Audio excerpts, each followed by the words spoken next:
My brother's text arrived at 11:27 p.m., the night before Father's Day, while my 8-year-old son was asleep with marker ink on his fingers, and my 11-year-old daughter had left a handmade card drying on the kitchen counter. The house smelled like warm glue, grocery store cupcakes, and the lemon cleaner my husband had used on the table after the kids finished their art project. And for a few seconds, I thought the vibration on my phone was another catering confirmation. It was not. The message was in the Bennett family thread, sent by my older brother Mason, the man my parents had spent 37 years calling difficult, brilliant, misunderstood, and usually unpaid. Don't bring Evan and the kids tomorrow. Dad deserves one peaceful day. We're all tired of your little side family making everything about them. I read it once.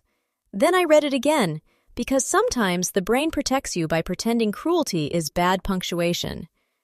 Before I could type anything, my mother reacted with a red heart.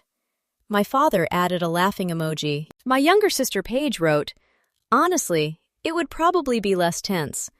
The blue light from the phone made my kitchen look colder than it was, and the refrigerator hummed behind me like it was trying to fill the silence." On the counter, Nora's card said, "Happy Father's Day, Grandpa," in purple glitter letters.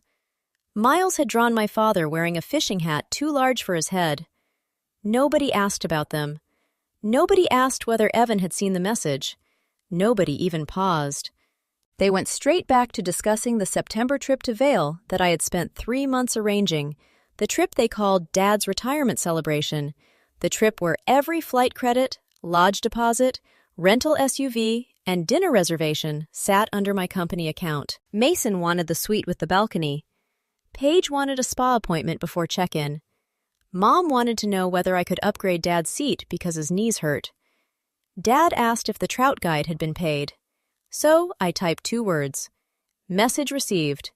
Mason gave it a thumbs up. Then he wrote, "See, Claire can be reasonable when she tries." That was the last free thing I gave them. My name is Claire Whitaker Bennett.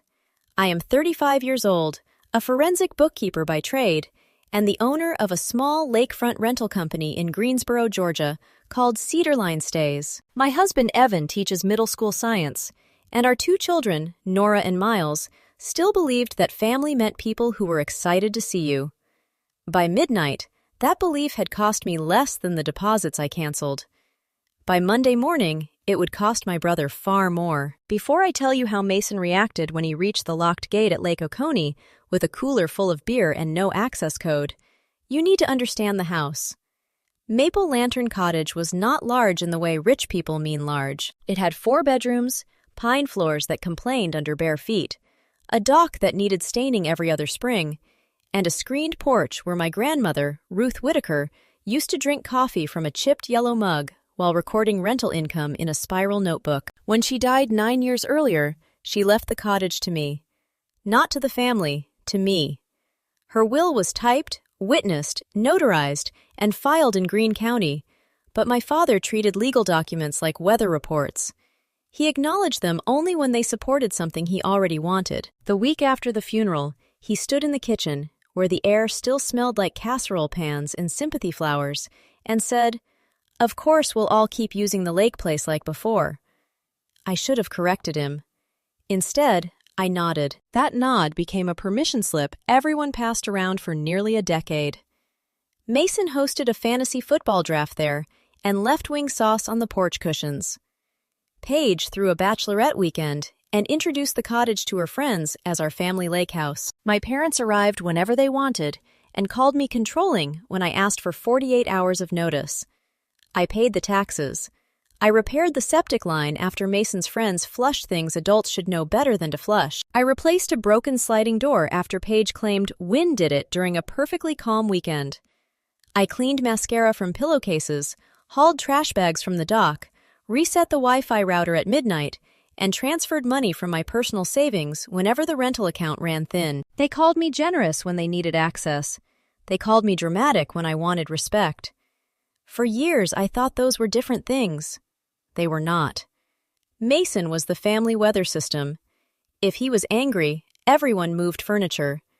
If he was embarrassed, everyone turned off lights. If he failed, there had to be a reason that protected his pride and usually required my wallet.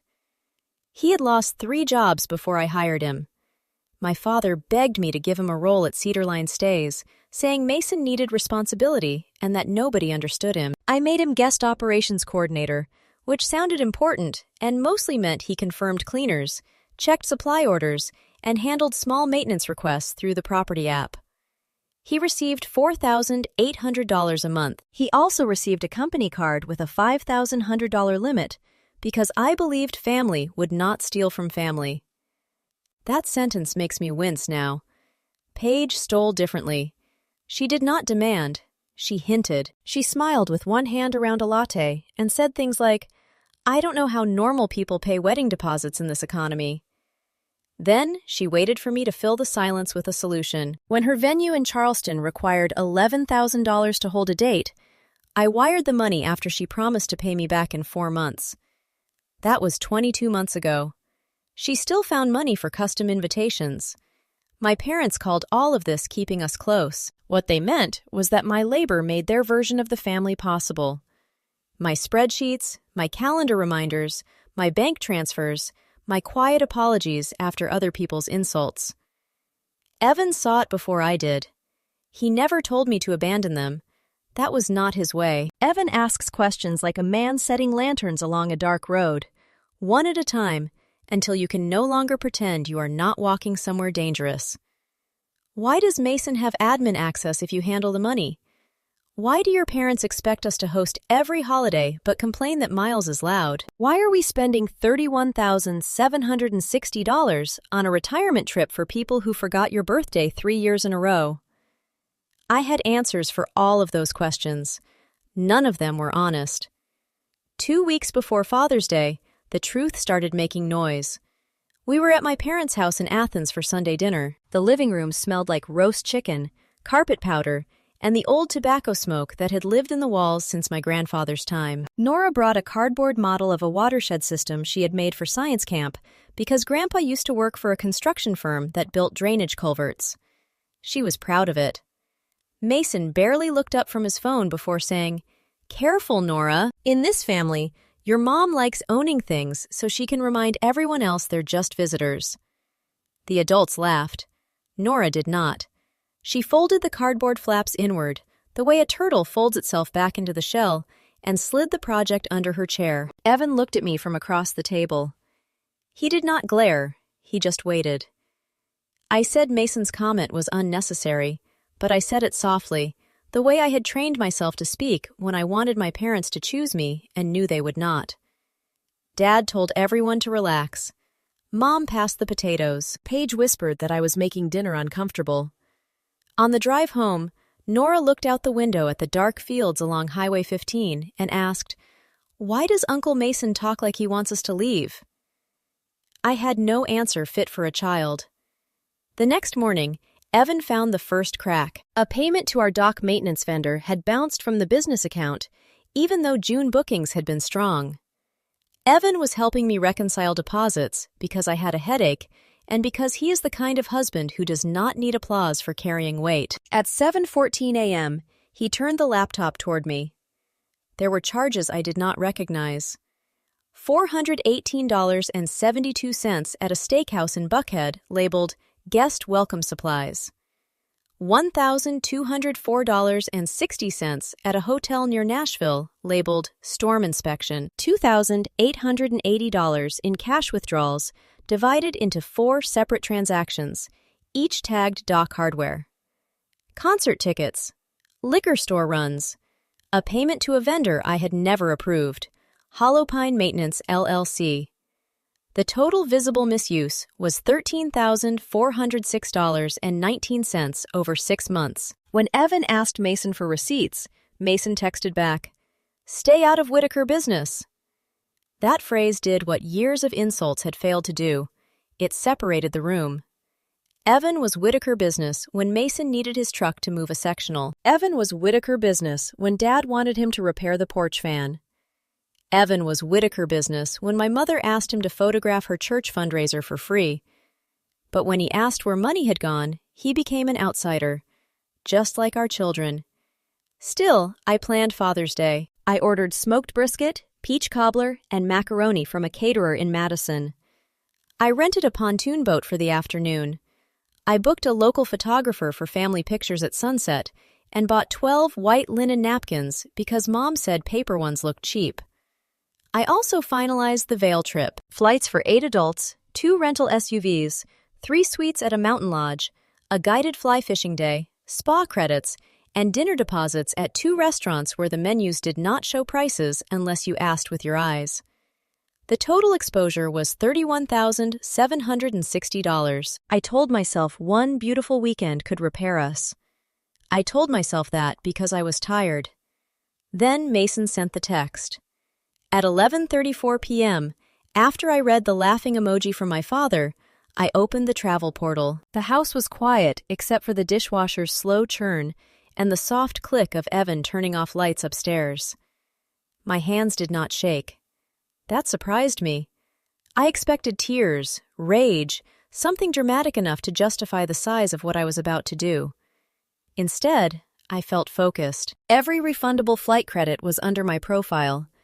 Every lodge room was secured with my card. The SUV reservations were in my business travel account. I removed every traveler except Evan, Nora, Miles, and me.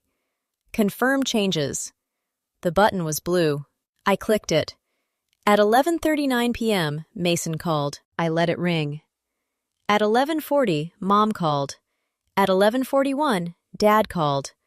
Then the messages began hitting the family threads so quickly the phone felt alive on the countertop.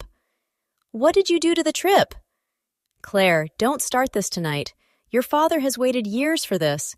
Put everything back before morning. Nobody asked whether Nora and Miles were hurt. Nobody asked whether Evan had seen the words, side family. That was useful information. Evan came downstairs wearing the gray t-shirt he slept in, his hair messy, his face still gentle in that way that made me ache. He picked up the phone, read the thread, and placed it back down. Are you sure? He asked. For the first time all night, my throat tightened. Not because I doubted myself, because someone had asked what I wanted.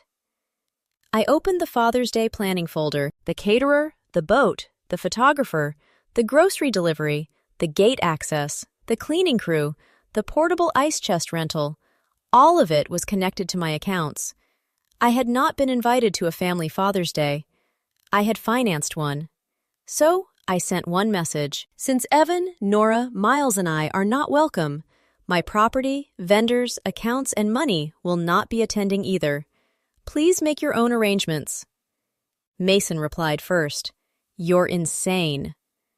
Paige wrote, This is exactly why everyone walks on eggshells around you. Mom wrote, After everything we've done for you. That one almost worked. Memory is a trap when people use it as a receipt. For a moment, I remembered school lunches, birthday cakes, Dad teaching me to change a tire, Mom waiting up when I came home from college on icy roads. Guilt rose inside me with old muscle memory. Then I looked at Nora's science project on the chair by the hallway. One blue cardboard river had come loose. I thought about how many things my family had broken and left for me to repair. Then I changed the gate code. The system sent an automated notice to every guest pass attached to Maple Lantern Cottage. Access credentials deactivated. Mason called again. This time I answered. What the hell is wrong with you? He shouted. I stood beside the sink, where the kitchen smelled faintly of dish soap and peaches from the cobbler I had ordered for people who had just disinvited my children. You told me not to bring my family, I said. That's different. How? He went quiet for 2 seconds. Then he said Evan made everybody uncomfortable by poking around company charges. He said Nora was too sensitive. He said Miles ran around too much. He said I used money to control people. No, I said. I used money to avoid admitting none of you respected me. He laughed, but there was less Mason in it than usual. You'll fix it by morning, he said. I won't. You always do. That was the cleanest confession he had ever given me. After the call, I opened a red binder from the office shelf. I had bought it years earlier for tax season because the color made it impossible to misplace. Under the kitchen lights, it looked less like office supply and more like a warning. I labeled the first tab, Separation. Then I began printing.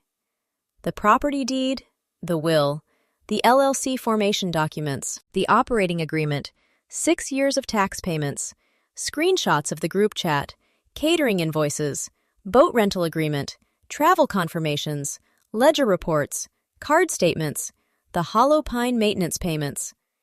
At 1:12 a.m., I downloaded the access logs for the property management system. At 1:18, I exported the business bank records. At 1:23, I backed everything up to an encrypted drive and to a cloud folder Evan could access. This was not revenge. Not yet. It was an audit. Sunday morning came bright and humid, the kind of Georgia heat that makes pine needles smell sharp before breakfast. I made coffee. Evan scrambled eggs. Nora came downstairs in yellow shorts, asking whether Grandpa would like his card. Miles asked whether there would still be cupcakes. I told them plans had changed. I did not explain adult cruelty in adult detail. I told them some people had made unkind choices, and we were going to spend Father's Day with the person who made our house feel safe. Miles accepted this because pancakes existed. Nora looked at me longer. Then she asked if Uncle Mason was mad. Probably, I said. Good, she answered quietly. At 10:06 a.m., the gate camera at Maple Lantern Cottage sent the first alert. A black Tahoe idled outside the keypad. Mason leaned out the driver's window, sunglasses on, jaw tight. Behind him, my parents' Buick rolled up, followed by Paige's white SUV. They had coolers, folding chairs, garment bags for the family photo, and a cake box from the bakery I had told them I canceled. The camera microphone caught cicadas, gravel under tires, and Mason muttering the first code. Denied. He tried the second. Denied. Then the third. Denied. Dad got out of the Buick and walked to the keypad as if his authority might unlock electronics. Denied. At 10:13, Mason called. I let it ring. At 10:16, Mom texted. Your father is standing in the sun, I replied. There is a public park 9 minutes away with shade. Paige wrote, Are you seriously doing this on Father's Day? I replied, No, you did this at 11:27 p.m. Then Mason made his first public mistake. He posted on Facebook, Nothing like your own sister locking your elderly parents out of the family lake house on Father's Day because she wants attention. He added a photo of my father by the gate, hand on his hip, looking wounded in the expensive polo I had bought him last Christmas. For 20 minutes, people sympathized. Then Evan asked if I wanted him to respond. I said no. I opened my phone, cropped nothing, and posted one screenshot to my private page. Mason's original text. My mother's heart reaction. My father's laughing emoji. Paige's agreement. No caption. The silence after that was digital, but it had weight. First came Mason deleting his post. Then Paige texting, You didn't have to embarrass everyone. Then Mom calling, crying, not because my children had been insulted, but because her garden club friend had seen the screenshot. Dad texted one sentence. You proved your point. I replied, I have not started proving it yet. That afternoon, Evan and the kids and I went to a small restaurant in Milledgeville with sticky menus and ceiling fans that clicked every few rotations. Nora gave Evan his card. Miles gave him a drawing of a volcano labeled, Dad is cool. I watched my husband's face soften in a way my family had never earned. When we got home, I opened the red binder again. The family insult had revealed the disrespect. The ledger would reveal the crime. On Monday at 8:05 a.m., I called my accountant, Denise Alvarez, who had known me long enough to skip comforting noises and ask for documents. By 8:40, I had suspended Mason's company card, revoked his admin access, and changed the passwords on the booking platform, bank account, cloud drive, smart locks, vendor portal, and QuickBooks file. At 8:47, Mason called. You locked me out of my job. I suspended access pending review. You can't do that. I own the company. Dad gave me that job. Dad does not own the company. His breathing changed. Then he started explaining. The steakhouse dinner was vendor development. The Nashville hotel was storm inspection because weather systems can move fast. The cash withdrawals were for dock hardware from people who preferred not to invoice. Hollow Pine Maintenance was a subcontractor. Every sentence stepped on the one before it. I took notes. At 9:12, he said, "This is about one stupid text." "No," I said. "The text made me stop protecting you from the records." That frightened him more than anger. By noon, my parents were on my porch. I did not invite them inside. The children were home, and I had learned too late that houses remember the voices raised inside them. The porch smelled like hot wood, potted basil, and my father's aftershave. Mom carried an envelope of old photographs. Dad carried nothing. "Can we stop the audit until we talk as a family?" he asked. Not "Are you all right?" Not "How are the kids?" Not "Did Mason really take money?" "Can we stop the audit?" That told me he knew enough. "How long have you known?" I asked. Mom looked at Dad. Dad looked at the porch railing. "A small amount," he said. "Borrowing," Mom added. "Borrowing requires permission," I said, "and repayment, and receipts that are not fictional." Mom pressed the photographs against her stomach like a shield. She said, "Family survives by giving grace." I asked where that grace had been when they laughed at my children being excluded. She said that was hurtful, but separate. It was not separate. It was the same machine. Mason could take because I would cover. Mason could insult because I would repair.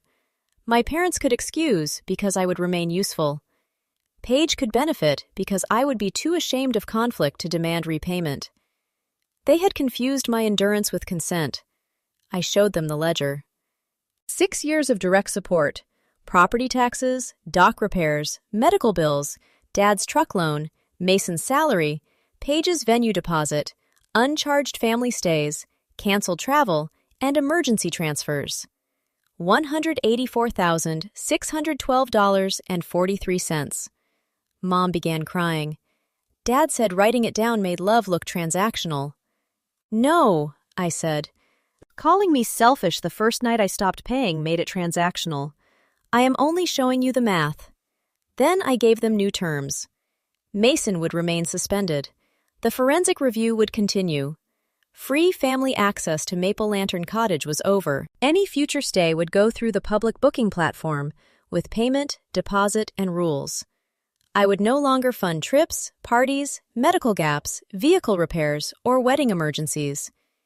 Any relationship with my children required a direct apology to Evan, Nora, and Miles. Dad asked what happened if the audit found more.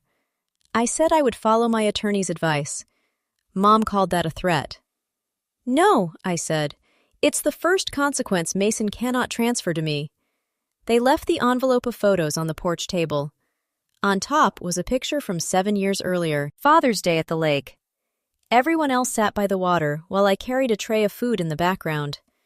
I remembered that day because I had paid the plumber $860 that morning and still made deviled eggs because Mom said Dad expected them. I looked happy in the photo, or maybe I looked trained. That night, Paige asked to meet. She arrived Tuesday evening without her engagement ring. The kitchen smelled like burnt coffee because I had forgotten the pot on the warmer while reviewing bank statements. Evan was upstairs reading to the kids. Paige asked whether he could hear us. That was when I knew she had not come to apologize. She had come to survive. Her fiancé, Grant, had seen the screenshot before Mason deleted his post.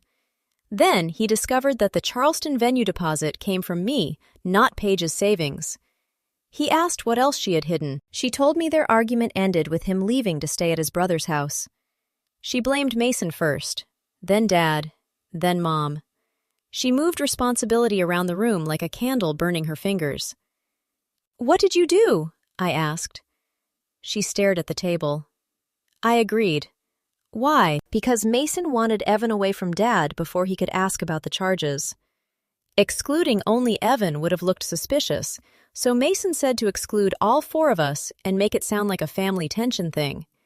Paige had known part of the spending was wrong. She had also known Mason paid $9,860 of her wedding expenses through Cedar Line stays, promising he would replace it after a bonus that did not exist. The cruelty had been camouflage. My daughter had hidden her science project under a chair because adults wanted to protect a thief. Paige cried. She said she never meant to hurt Nora or Miles. I told her intention does not erase repeated cooperation. Then she asked what she needed to do to make me stop the audit. There it was. Not how do I repair this, not how do I apologize to your children, a transaction. Because my family had trained itself to believe everything could be bought with my silence.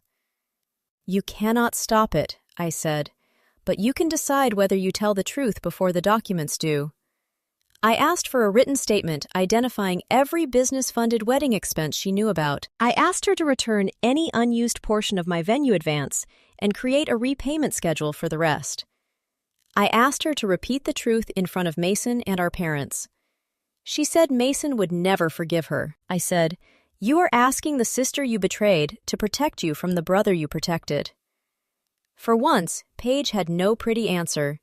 She opened her banking app at my table and transferred $3,450, the remaining venue money, back to me. Then she emailed Denise a statement listing 4 charges and 1 ACH transfer connected to her wedding.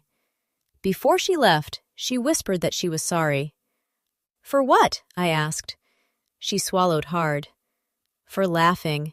For calling Evan and the kids outsiders. For taking money and pretending I did not know where it came from. And for being scared for myself before I was sorry for you. It was not enough. It was true. The family meeting took place Thursday at Maple Lantern Cottage because the office there held the original guest logs, camera backups, and old vendor files. Mason called the location a power move. He was not entirely wrong. I wanted all of them to stand inside the house they called ours while facing documents that proved otherwise. The morning smelled like lake water, floor polish, and the stale coffee I made too early. The red binder sat at the head of the table. Beside it were Denise, my accountant, and Aaron Pike, my attorney, a quiet man with silver glasses and the patience of someone who invoices in 6-minute increments. Mason arrived smiling. That was his second mistake. He wore a linen shirt, boat shoes, and the face of a man who believed family pressure would do what evidence could not. My parents followed him. Mom would not look at me. Dad looked at Aaron, then at Denise, then at the binder, and finally understood this was not a kitchen argument. Paige came last. Mason's smile weakened. Denise placed the preliminary report on the table. The unsupported and misrepresented transactions had risen to $78,422.81. But the number was not the worst part. Hollow Pine Maintenance, LLC, was not a real vendor doing work at the cottage. It was an entity Mason had registered using a UPS box in Macon and an email address 1 letter different from Cedarline's vendor email. He had submitted invoices through the booking platform, routed payments by ACH, and falsely categorized expenses for tax deductions. 2 payments came from guests in other states. 3 invoices were attached to rental stays booked through a platform that processed payments through a national bank. Denise said the words slowly. Possible wire fraud. Possible bank fraud. Possible tax fraud. The room changed temperature. Mason laughed. No one joined him. Aaron explained that I had not yet filed a criminal complaint, but Cedarline Stays had a legal obligation to correct its tax records and preserve evidence. The bank had already been notified of unauthorized vendor activity. Depending on the final audit, the matter could be referred to law enforcement and the IRS. Mom gripped the edge of the table. Dad sat down. Mason pointed at me. You did this. I opened the red binder to the first tab. No, I said. I documented it. He started with reimbursements. Then he moved to confusion. Then he claimed Dad approved the expenses. Dad looked up sharply. Mason pivoted again and said the business owed him for years of unpaid emotional labor, which would have been funny if the air had not smelled like printer toner and consequences. Then Paige placed her statement beside the report. Mason's face flattened. You traitor, he said. Paige flinched but did not take it back. She admitted he had asked the family to exclude Evan because Evan had found suspicious charges. She admitted business money had covered wedding expenses. She admitted the insult in the family chat was not a spontaneous complaint. It was a tactic. Mom covered her mouth. Dad stared at Mason like he was seeing the son he had created, without recognizing his own hands on the clay. Denise read the revised exposure again, $78,422.81, pending final review, plus estimated tax amendment penalties and professional fees. Outside the office window, the lake moved in small, silver flashes under the afternoon sun. Inside, every excuse finally ran out of oxygen. Aaron outlined two paths. Mason could cooperate with the audit, resign from Cedar Line stays, sign a repayment agreement secured against his investment account, surrender all company property, provide passwords for every vendor account he created, and agree to a written confession of misappropriation. In exchange, I would allow my attorney to pursue civil restitution first and wait for the final accountant's recommendation before deciding whether to initiate a criminal complaint. Or he could refuse. If he refused, the bank, the booking platform, the IRS, and law enforcement would receive the full packet by 5 p.m. Mason looked at Mom. Mom cried harder. He looked at Dad. For the first time in my life, Dad did not rescue him.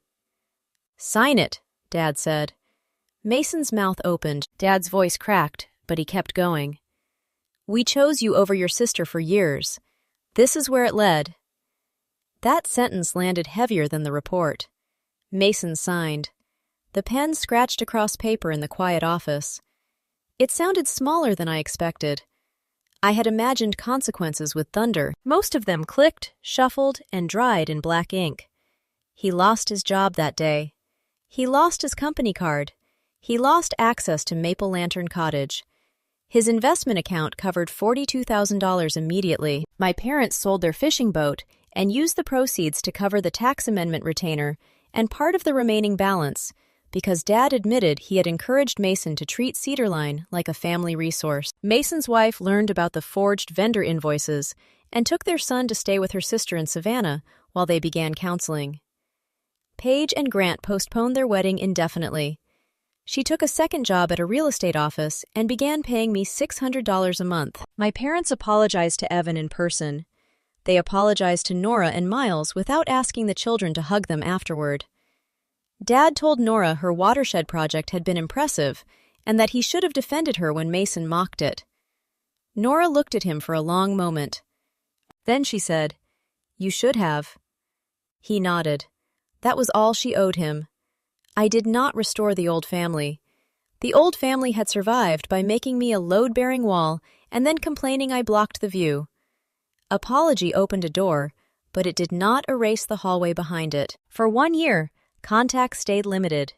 No unannounced visits, no loans, no free vacations, no group chat where my husband and children could be discussed like removable guests. Maple Lantern Cottage became a business again. A real one. Guests booked through the platform. Cleaners were paid on time. Vendors sent receipts. Denise reviewed monthly reports. The red binder stayed on the office shelf, visible from the doorway, not as a shrine to anger, but as a reminder that peace without records is often just exploitation with softer lighting. Mason sent angry messages for 3 weeks, then I blocked him. 6 months later, a letter arrived in the mail. No return address, but I knew his handwriting. It said he had entered a diversion program connected to the financial charges flagged by the bank. It said he was working a warehouse job in Augusta, repaying the settlement, and attending counseling because his wife had made it a condition of discussing reconciliation. It contained no jokes, no blame, no demand for access. At the bottom he wrote, "I thought you were controlling the family with money. I understand now that I was using your fear of losing us to control you." I folded the letter and placed it in the red binder. I did not answer.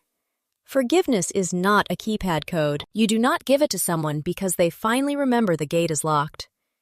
That September, Evan, Nora, Miles, and I still took the Vail trip. The lodge had empty rooms because I had removed the others, but the quiet did not feel like absence. It felt like oxygen. Nora put a repaired version of her watershed project on the fireplace mantel. Miles claimed every window seat before anyone else could debate it. Evan and I drank coffee on a balcony while the mountains turned blue at dusk. On the last night, my father sent a photo. He and my mother were eating sandwiches at their kitchen table. His message read, "Learning to plan for ourselves. Sorry we made your work invisible." I believed him. I also believed consequences were part of the apology.